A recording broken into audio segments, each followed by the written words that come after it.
سڵاو بەڕێزانم کاتتان باش خۆشحاڵم جارێکی دیکە لە بەرنامەی ڕۆماڵی هەفتا دێمە وڵاتان بۆ تاوتێکردنی بابەتە گەرم و گرنگەکان. 58 ساڵ لەمەوبەر و دقیق لە 11 ئەیلولی ساڵی 1961 لە چوارچەوەی خەباتی بەردەوامی بزوتنەوەی ڕزگاری خوازی گەلی کورد بۆ بەدیهێنانی ئاماژەکانی کورد لە چوارچەوەی حکوومەتی ئەو کاتی عراقدا و دوای بێئومێدبوونی سەرکردایەتی کورد لە جێبەجێکردنی داخوازەکانی گەلی کورد لەلایەن ڕژێمی بەعسەوە بڕیار یاڵگیرساندنی شۆڕش درا. شۆڕشێک کە بەشێک لە مێژووسان بە شۆڕشێکی ناودەبن کە لەسەر ئاستی گیانی توانی مۆرکی مێژووی پێ بدرێت و قۆناغەکانی دەستپێکی شۆڕش چۆن ڕوویدا و ئەسڵەن بۆچی بارزانانی نەمەبیری لە دەستپێکردنی شۆڕشی لەم شێوەیە کردەوە. هەموو ئەم باباتانە دەکەماتەوەرێک بۆ گفتوگۆکردن لەگەڵ میوانەکەم بەڕێز کاک شێخ ستار ئاواڵانی بەرپرسی لقی 21 پارتی دیموکراتی کوردستان. کاک شێخ بەخێر بێت. زۆر سپاس. سەرەتا وەک دەستپێک پێم خۆشە پەیامت بزانم لە یادی 58 ساڵی شۆڕشی ئەیلول و دواتریش وەک گێڕانەوەیکی مێژووی پێم بڵێیت چۆن قۆناغەکانی شۆڕش دەستی پێکرد و ئەسڵەن بۆچی بەرزانی ئەمیر بیری لە دەستپێکردنی شۆڕشی لەم شێوەیە کردەوە. زۆر سپاس بۆ جەنابتان بۆ کەناڵەکەتان. منەمەیە پێش هەموو شتێک پیرۆزبایی خۆم ئاراستەی تەواوی خەڵکی کوردستان بکەم و پیرۆزبایی لە جەنابی سەرۆک بارزانی بکەم و لە هەموو پێشمەرگەکانی شۆڕشی مەزنی ئەیلول کە حەقی خۆیانە و پیرۆزبایی لە خانەوادەی سەربەرزی شەهیدانەکەم و ئەوەی کە من وەکو خوێندنەوەی خۆم بۆ سەرهەڵدانی یاخود هەڵگیرستانی شۆڕشی مەزنی ئەیلول چەند هۆکارێک هەیە. دیارە لە هەر بابەتێک کە قسە بکەین ئەبێ بگەڕێنەوە بۆ مێژووی پێش ئەو کاتە ئەنجا بینە سەرەوە. دروستبوونی پارتی دیموکراتی کوردستان لە قۆناغێکی سەخت و دەژوارا بوو. دوای جەنگی جیهانی دووەم و گەلی کورد تووشی ناومێدیەک بوو. لەو کاتانەیە بارزانی بیری لەوە کردەوە کە پێویستە حیزبێکی سیاسی ڕێکخراوێکی سیاسی دروست بکرێت و بە بەرنامە و پەیڕۆ پرۆگرامێکی تازەی سەردەمیانەوە لە ئاست قۆناغەکە یابێت. هەر لەو چوارچەوەیە ڕەنپێشکردنی خەباتی بزوتنەوەی ڕزگاری خوازی کورد قۆناغبەندی تیا بکە. باشە. و ئەمە دروستبوونی پارتی دیموکراتی کوردستان دروست بوو و قۆناغی باشی بەڕی. دوایەوە کۆنگرەی 1 و 2 و کۆنگرەی 3 لە کەرکووک بەسرا، 1 و 2 لە بەغا و کۆنگرەی 4 دیسان لە بەغا بەسرا. ئەو کاتە لەگەڵ یعنی جۆرە ئازادیەک هاتبۆ ئاراوە لە بەغا و لە ناوچەکە و لە عێراقا، یعنی جۆرێک مامەڵە ئەکرا کە ڕەوتەکە بەرەو دیموکراسی و بەرەو باشبوون بچێت. بەڵام نەتیجە وای لێ هات وردە سەردەمی عەبدولکەریم قاسم بەتاکید وردە عەرەبە شۆڤێنیەکان ئەوانەی کە دژایەتی کوردیانە کرد چوونە پاڵ ئەوەی کە عەبدولکەریم قاسم هان بن بۆ ئەوەی دژایەتی کورد بکە. ڕەوتەکە بە شێوازێکیکە بە عقارێکیکە ڕۆی کەوتنە دژایەتی گەلی کورد و حکوومەتی ئەو کاتەی عێراق پەشیمان بووە لە بەڵێنەکانی کە بە گەلی کوردی یابوو. گەلی کورد و عەرەب ئەبوو هاوبەش من لە عێراق بەپێی مادەی 3 دەستور کە هەردوو هاوبەش من لە عێراقا. بەڵام ئەمە وردە پەشیمان بوونەوەی لە دوا بوو کەوتنە جگە لەوەش کەوتنە ڕاودونانی ئەندامان و لایەنگران و فشار خستنە سەر هەواڵانی پارتی و بە جۆرێک کە دوورکەونەوە و ئەو ئازادی کە پێشتر هەبوو نەما. باشە کاک شێخ ڕوونکردنێکی باشت داوەکو دەستپێکی شۆڕشەکە، بەڵام دەمەوێت پێم بڵێت یعنی ئەو کات حکوومەتی بەعاز لە قیمەی دەسەڵات و هێزدا بوو چ لە ڕووی عەسکەری و سەربازیەوە و بزوتنەوەی ڕزگاری خوازی گەلی کوردیش جۆرێک لە لاوازی پێوە دیار بوو لە ڕووی بنەما سەربازیەکانەوە. یعنی بارودۆخی شۆڕش و بارودۆخی بزوتنەوەی ڕزگاری خوازی گەلی کورد بای ئەو بوو کە بارزانی نەمر شۆڕش دەستپێکا بەزوی. وەڵاهی زۆر جار هەیە تۆ کە یعنی فشار و زەختێکی زۆر کەوتە سەر گەلی کورد تۆ هەندێک جار هەیە ناچاری، یعنی شۆڕش بۆ بەرەنگاربوونەوەی ئەو واقعەتاڵە بوو. شۆڕش بۆ ئەوە بوو کە یعنی شتێکی کتوپەر گۆڕانکاریێکی کتوپەر لە واقعی ئەو کاتەی عێراقا بکە. تۆ ناچاری بۆی کە بەرگری بکەی لە خۆت. و بەڕێی من دروستبوونی پارتی دیموکراتی کوردستان وەکو ڕێکخراوێکی سیاسی چکە هەردووکی بەیەکەوە گرێداون، یعنی ناتوانی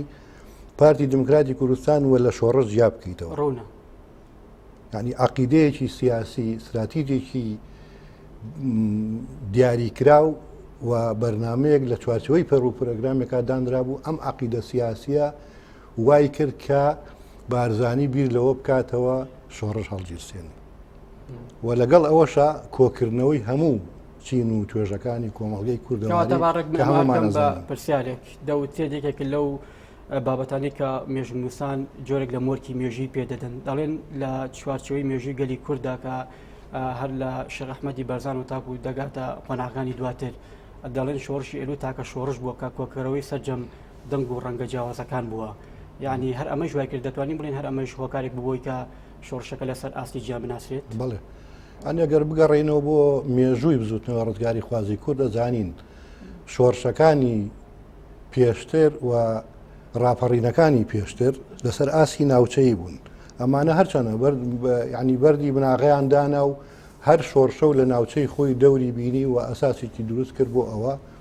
بەڵام نەیتوانی بگاتە ئامانجی خۆی بۆیە لێرەوە بارزانی نەمر کە بی لەوە کردەوە پارتی دموکراتی کوردستان دروست بکە و لە چوارچەوەی پارتی دموکراتی کوردستانیشا کۆکردنەوەی هەموو بیر و بۆ چوونە جیاوازەکان لە کۆبکاتەوە و هەموو پێکاتەکانی کۆمەڵگەی کوردی بگرە تێکۆشەرانی عێراقیش هاتن ئەوانەی کە لە ناوچەکانی خواروش جیان نابووە ئەوانیش هاتن لە چوارچێوەی شۆڕش کۆبوونەوە و ئەمە بۆ هۆکارێک و پاڵپشتێکی گەورە بۆی کە شۆڕش دروست پێشوازی خەڵک بەعام چۆن بوو لە دەستپێکردنی شۆڕشەکە بە تایبەتی لە ناوخۆ دەزانین کە خەڵکێکی زۆری عنی لە هەموو چین و توێژەکان وەکو بەڕێزت ئاماژەی پێکرد کە ئامادەی هەڵگیرساندنی شۆڕشەکە بوون لە ناوخۆ لە دەرەوە بە تایبەتی وڵاتانی ئیقلیمی هیچ هاوکارێکی شۆڕش بوون لەم قۆناغەدا لە ناوخۆی خۆیان شۆڕش پشتیوانی و پشتگیرێکی باشی خەڵکی هەبوو چونکە بارزانی خۆی وەکو ناسینی کۆمەڵگەی کوردەواری وەکو هەستکردن بە بەرپرسیارەتی ئەو قۆناغا توانی هەموو چین و توێژەکان کۆ بکاتەوە یعنی تۆ ئەکرێ لێرەوە بڵێ عەدالەتی لە ناو کۆمەڵگەی کوردیە و خەبات و تێکۆشانی بارزانی لە پێناوی ملەتەکەی وای کرد خۆشەویست بێ لە ناو خەڵکە خەڵک لێی کۆ ببێتەوە و شۆڕشەکە بەهێز بێ و هەموو کەسێک لە ماڵی خۆیەوە پێشمەرگەی ئەو شۆڕشە بێ بە تاکیدیش کەوا بوو ینی هەموو ئەدیانەکانی کەش بێ لە نەتەوەی کورد ئەوانەش هەموو هاتنە چوارچەوەی شۆڕش و خەباتیان کرد و یعنی هەر ئەوەش بوو پێشمەرگەیەک لە سنووری خانەقین ئەچوو لە چیاکانی جاخۆ و لە منتیقەکانی سەفین و گارە و ئەوانە ئامادە بوو گیانی خۆی بەختکە بە هەمان شێوەش عینەشت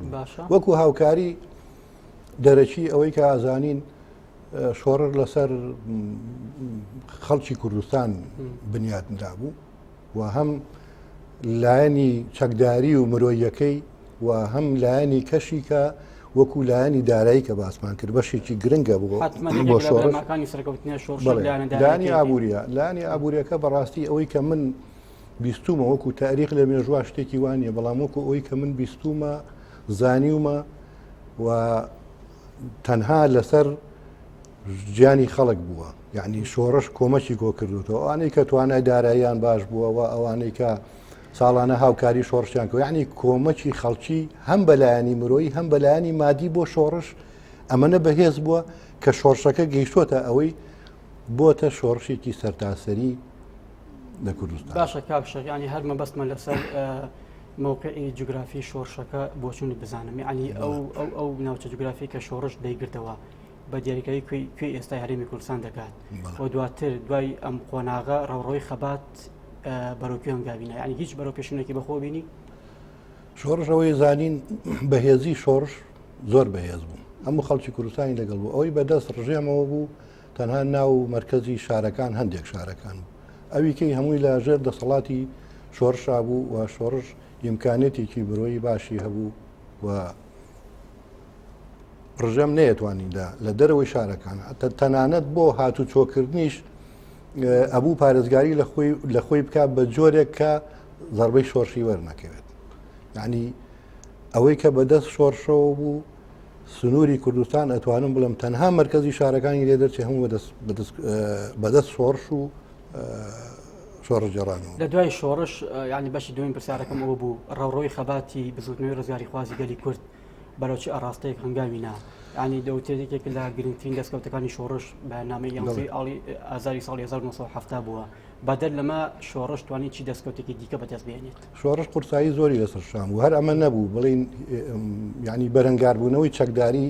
بەرەو دوژمنان بێ شۆڕش لە ناو خۆی خۆشیە کۆمەڵێک بەرنامەی دیاریکراوی هەبوو ینی گۆڕینی بۆ نمونە لە ڕووی پەیوەندیە نێودەوڵەتیەکان شۆڕش ئەو کاتە هەوڵێدا پەیوەندی و علاقەیەکی نێودەوڵەتی بە تایبەت لەگەڵ وڵاتانی عەرەبی ببەستێ و هەوڵێدا لە ناو خۆی خۆیان هەستێکی نەتەوایەتی بەهێز دروستکە فعلا دروستی کرد هەوڵێدا عەدالەتی کۆمەڵایەتی لە ناو خودی کۆمەلگایە بچەسپێنێ فعلا لە ڕوانگە و لە سۆنگەی بارزانیەوە ئەمەش دروست بوو ئەمانە هەمووی کاکشەیانی چەسپاندنی عەدالەتی کۆمەڵایەتی و ئەوەی کە بەڕێزت ئاماژەی پێ دەکەی کە ینی بەهێزکردنی پەیوەندیەکان لەگەڵ دنیای ئیقلیمی دەرەوەدا ینی شۆڕش دەیپەرژایە سەر ئەم بابەتە لە ئێستادەکە لە قۆناغی شۆڕشکردندا بووە شۆڕش بڵین ینی ئەبوو ئەو قۆناغانە ببڕێ و ئەبوو بیشیکەوە وە کردیشی ینی چکە نێوماڵی خۆی لەو بارودۆخەیە دەبوو نێوماڵی خۆی جارە ڕێکخا و تۆکمەکە ئەنجا ڕوبەڕووی دوژمنان بێتەوە لەبەرەوە درچی بەوەش کردو ئەبێ پەیوەندی و عیلاقەی دانەبڕێ لەگەڵ وڵاتانی دەرەوە دنیای دەرەوە بەڵام بە جۆرێک نەبوو بەو شێوەی کە ئێستا هەیە ئەو کاتە عیلاقەکان لە چوارچێوەیەکی کەم و بەرتەسکا بوو بەڵام بۆ قۆناغەکە بابەتێکی گرنگ بوو بۆ قۆناغەکە بە تاکید بابەتێکی زۆر گرنگ بوو یعنی ئەوەی شۆڕشی ئەیلول کردی بڕوا بکە کە ئاڵین شۆڕشی سەرتاسەری و شۆڕشێک 14 ساڵ خەبات و تێکۆشان تاکە شۆڕش لە ڕۆژهەڵاتی ناوەڕاستە هەموو ئەم ئەمانە بوو هەموو ئەم خاڵانە بوو کە بە یەکەوە شۆڕش کاری لەسەر کرد باشە لە دوای تێپەڕبوونی ئەم مێژووە توانیمانە ینی مەهام و ئامانجەکانی ئەم خەباتە مێژوویە ئەم شۆڕشە بگەین نەشوێنی خۆی ئەوەی کە لەسەر شانی وەکو بینەوە سەرەوەی ئەوەی کە لەسەر شانی پارتی دیموکراتی کوردستانە هەم بەشێک لەوەی کە خەباتی شۆڕژگێڕی لە ئەستۆ گرتووە و هەم خەباتی سیاسی لە ئەستۆ گرتووە بە تاکید ئەو مامەرەی کە کرا دوای ئەوەی شۆڕش بینەوە سەر ئەوەی کە بەهێزی شۆڕش وای لە هات چۆکی بە دوشمنانی گەلی کوردادا و ڕێکەوتنامەی 11 ئازار و جەنابە باسە کرد لی بەرەحمات ئەو بۆ وەسیقەیەکی نێودەوڵەتی بەڵام ئەمە قۆناغی بوو دوای ئەم قۆناغا گەمارۆدانی شۆڕش لەلایەن دوشمنان و ناحەزانەوە و بە تایبەت ئێقلیم ئەمە جارێککە کەوتینەوە ئەوەی کە شۆڕش تووشی ئەو نسکۆیە بوو ئەمە وای نەکرد بۆ بوورە ڕاتەگرم کاکشێخ ینی ئەم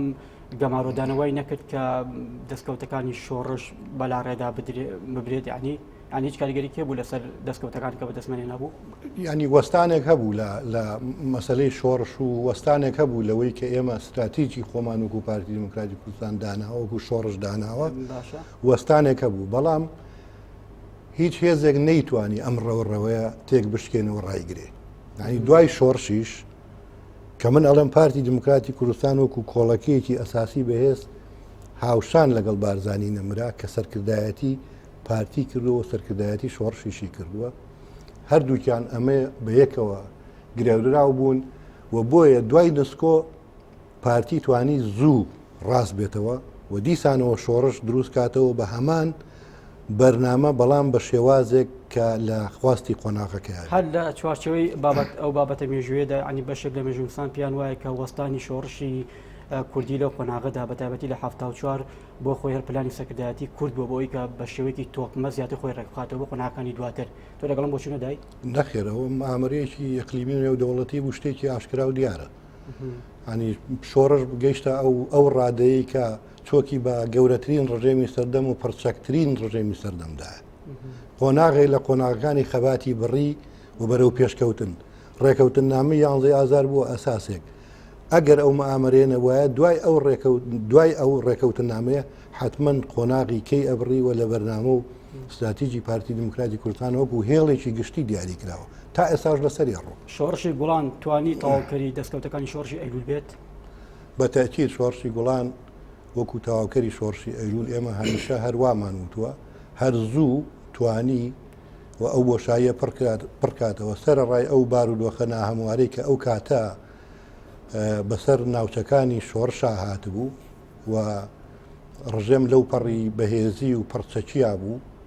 و هەموو گوند و دێهاتەکانی ڕاگواست بوو، یعنی شوێنێک و پەناگەیەکی کەم مابوو بۆ شۆڕش، بەڵام لەگەڵ ئەوەشا شۆڕشی گوڵان توانی بە شێوازێکی کەی نوێی سەردەمیانە هەم لە ناوخۆی خۆیان خۆی ڕێکخاتەوە، هەم عیلاقات و پەیوەندیەکانی زیاتر بۆ دەرەوە فراوانتر بکات. یعنی ئەمە بەتەکید توانی ڕێڕەوەکە وە خەباتەکە درێژە پێ بدا. بێگومانێکێکی تر لە دەستکەوتەکانی شۆڕش ڕاپەڕینی 91 و دواتر لەدایکبوونی حکوومەتی هەرێم بوو. لە دوای ئەم قۆناغە یعنی خەباتی ئێمە وەستاوە لێرە کۆتایی پێدێت یا خود نەخێر ئەمانە کە بەدیاتون سەرەتایە بۆ قۆناغێکی دیکە کە مەسەلەی دروستبوونی دەوڵەتە. مەکاڵین باسی لە بزوتنەوە ڕزگاری خوازی کوورد دەکەین کە باس لە استراتیجێتی شۆڕش و پارتی دموکراتی کوردستانەکەین حتمما ڕێگاکەمان ماوە بێ بڕین. باشە بەڵام قۆناغێک بەشێک لە قۆناغە گرنگەکانمان بڕیوە، قۆناغە هەستیارەکانمان بڕیوە. ئێستا هاتووینەتە ئەوەی پێکێنانی حکوومەتی هەرێمی کوردستان و پەرلەمان و ئەو قۆناغی کە ئێستاتیان بە تاکید بەرهەمی خەبات و تێکۆشانی ئەو شۆڕشەیەک لە دواییەکانەیە لە شۆڕشەکانی بارزان و هەتا دوایی شۆڕشی ئەیلول و گوڵان و تا ئاگاتە ئەم قۆناغە ماومانە بگەینە ئەو ئامانجەی کە هەمانە، بەڵام بەردەوامین قۆناغێک بەشێکی گرنگمان بڕیوە. ئێستا لە قۆناغێکی هەستیاراین بۆ ئەوەی ئێمە بتوانین ئەو ئامانجە ئەو خەونەی کە هەمانە سربەخۆیە بۆ کوردستان ئەوەش ببڕین. توانراوە ئەم پەیامەی کە بەڕێزت وەکو شارەزایەکی بواری مێژوو و ئەوانشی کە وەکو بەشداربوو لە شۆڕشەکانی کورد بەشدار بوون بیگەن بنەوەی نوێ؟ بڵم 100% ئەمە لەواچێت تۆ ئەو خەباتجێڕانەی پێشتر زانی بێتیان بارودۆخەکەیان بینیوە کە بارودۆخێکی ناهەموار و بە قورسایی زۆریان لەسەرشان بووە و دڕندەی ناحەزان و دشمنانیشیان بینەوە بەرامبەر بە گەلی کوردستان، کاردانەوەی ئەوان جیاواز بووە. ئەم جیلەی ئێستا بە تەکید ئەبێ زیاتر هەوڵی لەگەڵا بدرێ بۆ ئەوەی تێبگەێنرێ کە ئێمە بتوانین ئەم قۆناغی داهاتوو لەسەر شانی ئەوان بێ. ئەم قۆناغە سەخت و دژوارە لەسەر نەوەکانی پێشوو بوو بۆ داهاتوو لەسەر شانی ئەوانە و هەموو ئەمانیان بەرچاوڕوونکەین پێیان بڵین. ینی تێگەیشتنێک هەیە، بەڵام بمانێ بڵین 100% ئەم تێگەیشتنە هەیە بۆ جیلی تازە ئەبێ زیاتر لەگەڵیان کێ ئەبێ ئەم پەیامە بگەین، ینی کێ بەرپرسە لە گەاندنیان پەیامە. زۆر جارانی قسە دەکرێت بەڵام بەڕووی جهەتی بەرپرس دیار نییە لە گەاندنی پەیامەکان بە لایانی بەرامبەر. ینی ئەوانە کێن کە دەبێت ئەم بابەتە مێژوێ ئەو ڕووداوی کە لە مێژوودا ڕووداوە خودت ئەو بەتەواوی ئەوەی کە باست کرد بیگەێنێ بنەوەی نوێ ئەرکی کێیە؟ بە تاکید بەشێکی زۆر یەکەوێتە سەر حیزبە سیاسەکانی کوردستان. ئەبێ ئەم پەیامە بە وازەحی بکە. ئەتوانم بڵێم بەشێکی قورساییەکە ئەکەوێتە سەر شانی پارتی دموکراتی کوردستان کە ئەم پەیامە کە بەردەوام لەگەڵیشی بووە. هەستی نەتەوایەتی و نیشتیمان پەروەری ئەمە خەتێکی نەگۆڕی پارتی دموکراتی کوردستان بەردەوام لەگەڵی بوو و لەگەڵیشی ئەڕوا. بەڵام خۆتان نەزانن ئێستا بیر و بۆچوونەکان فراوان بوون، یعنی لایانی دیموکراسیەکە فراوان بووە. دروستبوونی ئەحزابی سیاسی بە جۆرێک بڵاو بۆتەوە، هەریەکە و بە جۆرێک ئەیگەێنێ، بەڵام ئەمە لەسەر پارتی دموکراتی کوردستان بە دەرەجەی یەک و ئەم پەیامە ئەگەێنێ و گەیاندووشێتی و لە داهاتوش ئەیگەێنێ. یەکێک لەو نقطە گرنگانە مەسەلەی ڕێفراندۆمە. باشە ڕێفراندۆم یەکێک لەو پەیامانەیە کە